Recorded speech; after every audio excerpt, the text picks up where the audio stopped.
Morning with Farah. Welcome back ATV morning with फरा में खुश आमदीद। और आज हम मिल रहे हैं अतर जाहिद से जो प्रोफेशनल रेसलर हैं और इन्होंने एक टाइटल भी जीता है, ये फाइट और डाई। ये एक लेटेस्ट टूर्नामेंट जो कि इन्होंने जीता है, मेरे साथ आज मौजूद हैं। हमें अपने जर्नी के बारे में आप बता रहे हैं।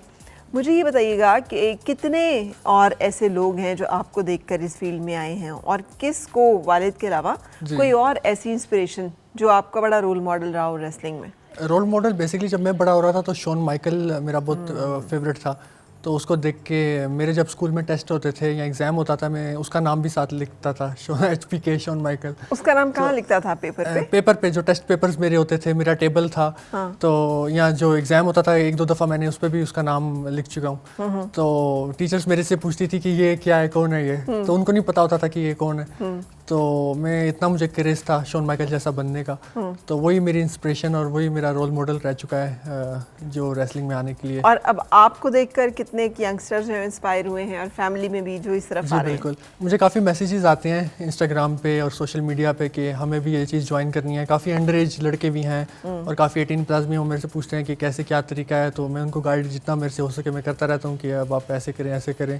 तो काफ़ी सारे हैं यूथ जो हमारी आना चाहती है इस फील्ड में, तो जिनको भी हम ला रहे हैं और जिनके लिए बहुत जल्दी भी हम टैलेंट हंट भी शुरू करेंगे। अच्छा, ग्रेट। सो आपके ख्याल में रेसलिंग में आना चाहिए, ये रिवॉर्डिंग है, क्या मिलता है इसमें? बेसिकली थोड़े दिन पहले की बात है, हमारे घर कुछ मेहमान आए हुए थे मुझे मुबारकबाद देने। तो वो मेरे से पूछ रहे थे कि आपके कितने भाई और हैं। तो मैंने उन्हें कहा कि मैं अकेला भाई हूँ। तो कह रहे थे कि अगर कोई और भाई होता तो ऐसे था कि वो भी इधर चला गया चैंपियनशिप विन करने, तुम उधर चले गए। तो मैंने उन्हें कहा कि अगर मेरा भाई होता भी तब भी मैं उसको ना आने देता इस फील्ड में, कि इतने जो सेक्रीफाइसेस इसमें हुए हैं, जो जर्नी जैसी रही है और जो कुछ मैंने ट्रेनिंग में फेस किया वो सिर्फ मैं ही जानता हूँ।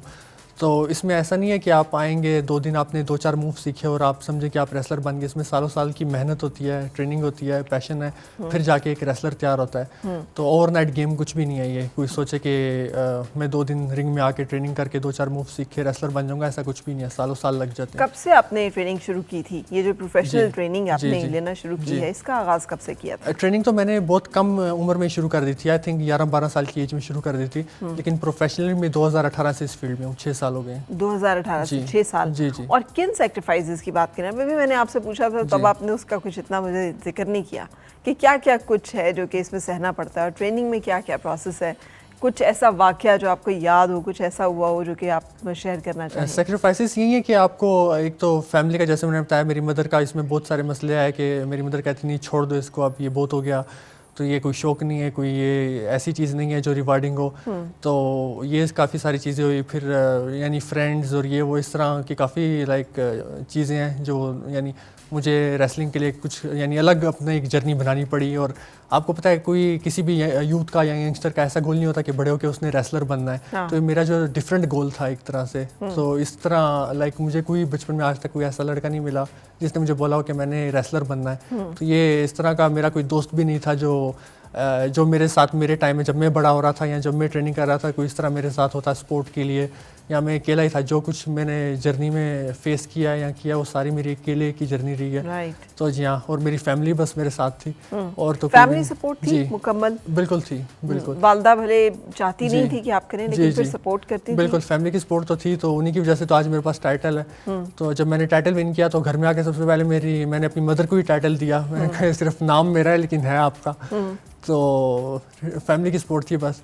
सही। तो हाँ, बाकी दोस्त वगैरह भी काफ़ी मेरे छूट गए। और स्ट्रगल में आपको पता है कोई साथ नहीं देता जब आप इस चीज़ में कर रहे हो। यानी वो उनकी लाइफ अलग होती है, आपकी लाइफ अलग होती है स्पोर्ट्स में। तो इस तरह की काफ़ी चीज़ें हैं जो। तो आपको इनमें से किसी चीज़ ने हर्ट नहीं किया? आप इनमें से किसी चीज़ पे डिसअपॉइंट नहीं हुए या बददिल नहीं हुए और आपने गिव अप नहीं किया? बिल्कुल बिल्कुल, यही मैं आपको कहना चाहता हूँ कि कभी गिव अप नहीं किया मैंने और हार नहीं मानी। और जिस चीज़ का पैशन हो इंसान में उसको उसी चीज़ को आगे लेके जाना चाहिए, परस्यू करना चाहिए। और स्ट्रगल में काफ़ी लोग साथ छोड़ जाते हैं, भले छोड़ जाएं।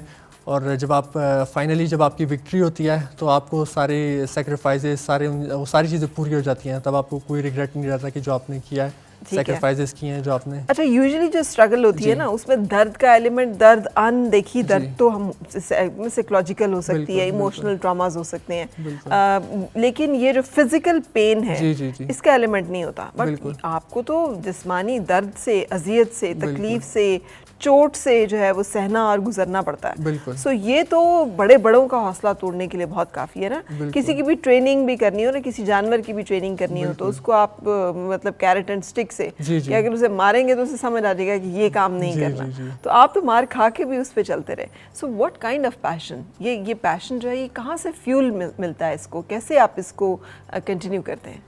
फ्यूल और मोटिवेशन की जो आप बात कर रही हैं वो ये कि ये अंदर से ही आता है। तो ये हर इंसान का अपना पैशन होता है। तो जो चोटों की आपने बात की, तो इसमें चोटें तो बहुत लगी हैं। ऐसे ऐसे जब मैं ट्रेनिंग करता था तो आप यकीन करें मैं ठीक से चल भी नहीं पाता था।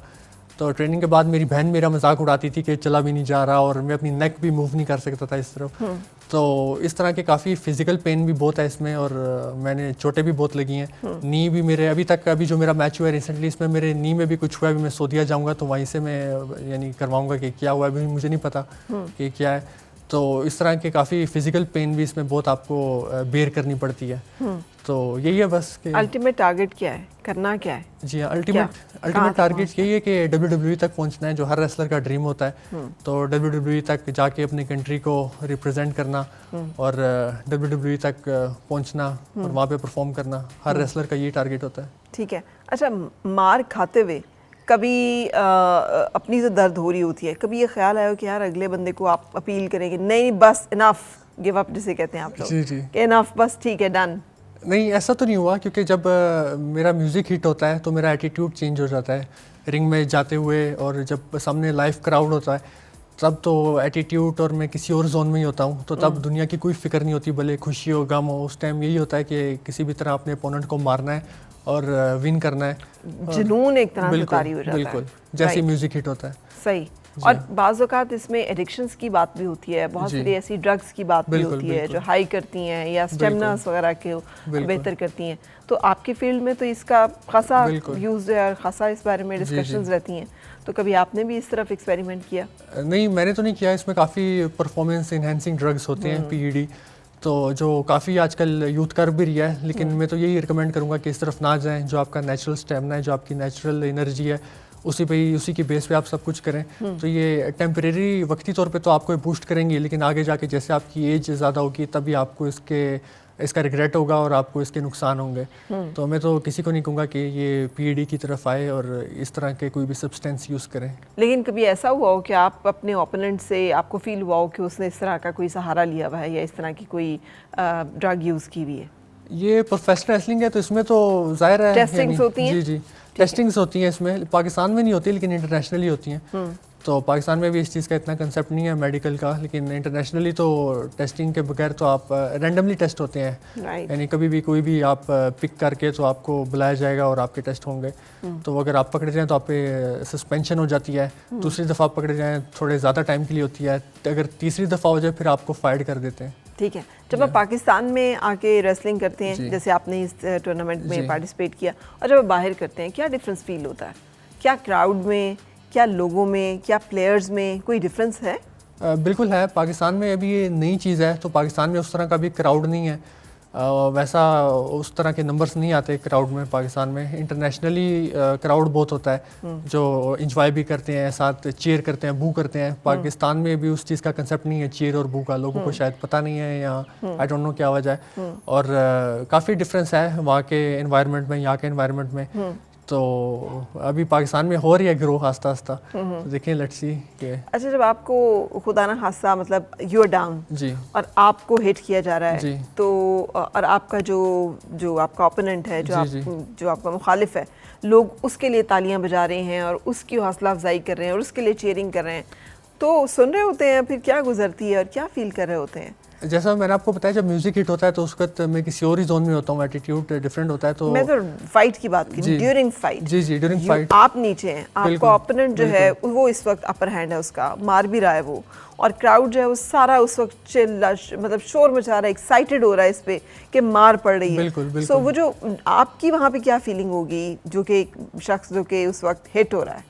बिल्कुल यही ऐसे काफ़ी होता है कि ऑडियंस जो है कभी मेरे अपोनेंट को चीयर कर रही होती है, तो फीलिंग तो यही होती है कि बस यानी उठ के और अपना मैंने इसका काउंटर मूव करके और इस पे अटैक करना है और ये मैच मैंने ही जीतना है, तो गिव अप नहीं करना। भले ऑडियंस आपके भी अगेंस्ट भी है लेकिन फिर भी मैच मैंने ही जीतना है, तो ये माइंडसेट होता है। तो ये हमारा जो ट्रेनर होता है तो उसने पहले से ये काउंसलिंग की होती है कि अगर इस तरह का कुछ हो तो आपने अपना माइंडसेट कैसे रखना है, क्या उस वक्त आप में आपने सोचना है और कैसे परफॉर्म करना है। तो ये साइकोलॉजिकल क्लासेस भी होती हैं रेसलिंग में। ठीक है। तो जी हाँ, तो ये उसकी भी लाइक मेंटली प्रिपेयर होते हैं हम कि अगर इस तरह का कुछ हो तो आपने किस माइंडसेट से परफॉर्म करना है। राइट। और जब आप जैसे आपका अपर हैंड है और आपका ओपोनेंट जो है वो नीचे है, तो जो एक जुनून होता है जिसमें आप लोग मारते चले जाते हैं, मारते भी रहम आया हो कि बस बहुत हो गई है, या नहीं उसका खून निकल आया है, या उसको चोट बहुत ज़्यादा लगी है, या मैं उसको ऐसी जगह पे मार रहा हूँ कि कुछ भी हो सकता है उसको, कभी ये भी ख्याल दिल में आता हो?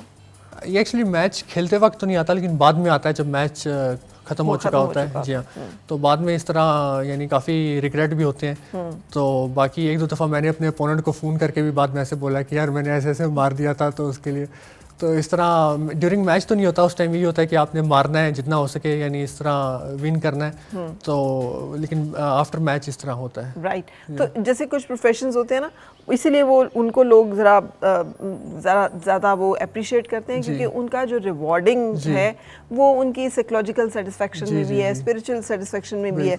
आपका ये जो फील्ड है, ठीक है, इसमें आप फाइट कर रहे हैं और आप राइट पे हैं कि आप you have all the right कि आप अपने ओपोनेंट को जैसे मर्जी उसको पिछाड़ें, उसको मारें, उसको जो अब तो फ्री स्टाइल रेसलिंग है, जो मर्जी करें उसके साथ। हाँ, लेकिन मुझे एक बीइंग ह्यूमन, एक उसका ट्रॉमा कहीं अंदर रह जाता है।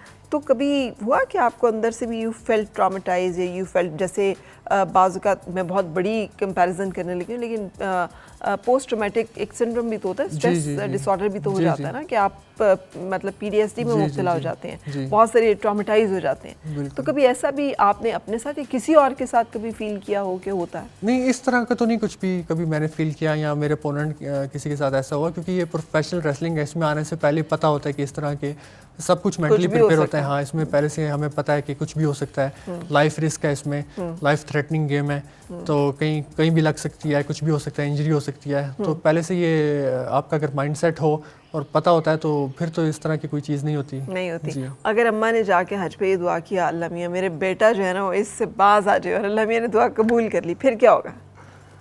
फिर अब मैं क्या कह सकता हूँ मुझे नहीं पता क्या होगा, लेकिन मैं हार नहीं मानूंगा, मैं गिव अप तो नहीं करूँगा। अच्छा। जी हाँ, लेकिन आई डोंट नो। अतर ऑल द बेस्ट।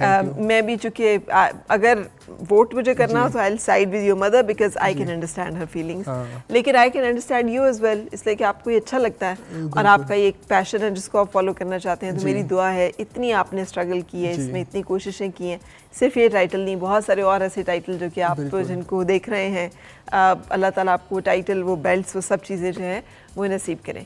और हमें भी आपकी कामयाबियाँ देखना नसीब करें और आपकी वालदा को आपकी खुशियाँ। Thank you for joining me here. And हम यहाँ पे अब एक ब्रेक के लिए रुकेंगे और ब्रेक के बाद आपसे मुलाकात होगी कुछ और मेहमानों के साथ। और मिलके गुनगुनाए हैं गुमशुदा जो खुशियाँ।